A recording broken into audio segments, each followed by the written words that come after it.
Hey everyone, this is Med Made Easy here, coming to you about the renal diet, what foods to avoid, and specifically for the purposes of this video, I want to talk about the renal diet for end-stage renal disease patients. In other words, the patients who are specifically on dialysis.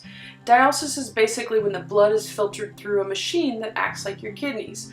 And one of the jobs of the kidneys is to filter out toxins, waste, extra fluids, that type of thing. Now, dialysis is usually 3 times a week, usually on Monday, Wednesday, Friday, or the other days, and it's usually 3 to 4 hours each time. Now, that's a lot. And many end-stage renal disease patients are either anuric, where they basically don't produce any urine, except for very, very small amounts, under usually 100 milliliters a day, or oliguric, which is usually less than 500 milliliters a day of urine output. So any kind of excess mineral, vitamin, chemical, medication can actually build up in the body.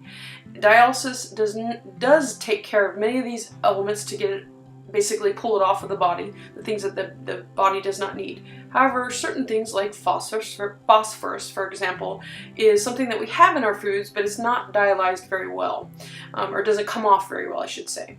Thus, end-stage renal disease patients usually take phosphorus binders, and they usually take these binders close to their meals, so then that binder can attach to the excess phosphorus. You'll see some patients who are actually on things like calcium carbonate or Tums, and that is actually a phosphorus binder. If you remember from chemistry class, calcium and phosphorus have an inverse relationship, if you can remember that.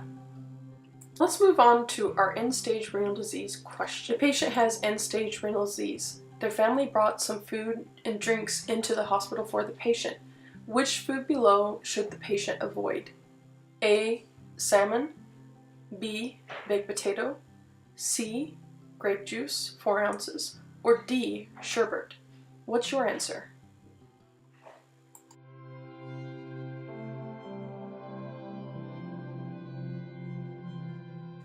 If you answered B, baked potato, you are correct. Many people don't realize that baked potatoes are actually high in potassium. Renal patients should not eat foods that are high in potassium, as they do not usually urinate them off. This transitions us right into the type of foods that have high potassium.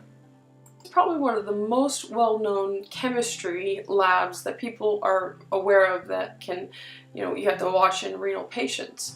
And so with this, there's a little saying when I used to work on a renal unit, no pee, no K, if you can remember that. So in other words, if the patient's not peeing, you don't want to continually give them foods that have high potassium, because potassium can do a lot of crazy things to the body, including causing arrhythmias, and you can actually die from it. So it's something that you don't want to be giving excess. There's a lot of foods that contain potassium, some even types of foods that you wouldn't think of, like potatoes, cantaloupe, and even tomatoes and cooked greens, spinach, Swiss chard, collard, things like that. Now, of course, there's the more common ones that we're aware of. Oranges, bananas, those type of fruits. Phosphorus. We want to avoid high phosphorus foods in dialysis patients. Now, phosphorus does not dialyze off, or very little is dialyzed off, so it's very important because this can actually build up in a system if it's not being dialyzed off. So there are things called phosphorus binders, basically help to get rid of the excess phosphorus in the body. One of the other things that we want to limit in a renal diet is sodium. Now, sodium can increase the blood pressure and also can cause fluid retention. So that's something that definitely, if you have end-stage renal disease, you want to avoid excessively salty foods. There are several: chips, fries, any kind of fast foods, those usually are saltier. Also have to watch out for restaurant foods as well, where they sometimes will do saltier foods, popcorn, things like that. Now, fluids is especially important for these end-stage renal disease patients because you can easily get fluid overloaded, and it's something that a lot of times people don't even think about. Fluids come in different forms, not just in water or pop, but also different things like soups to think about, and even things like Jello and those type things.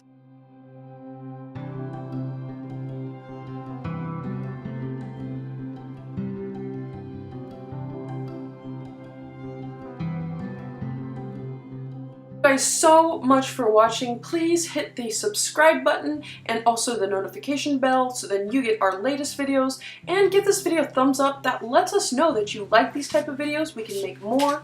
And if you have any questions or comments, please leave them below.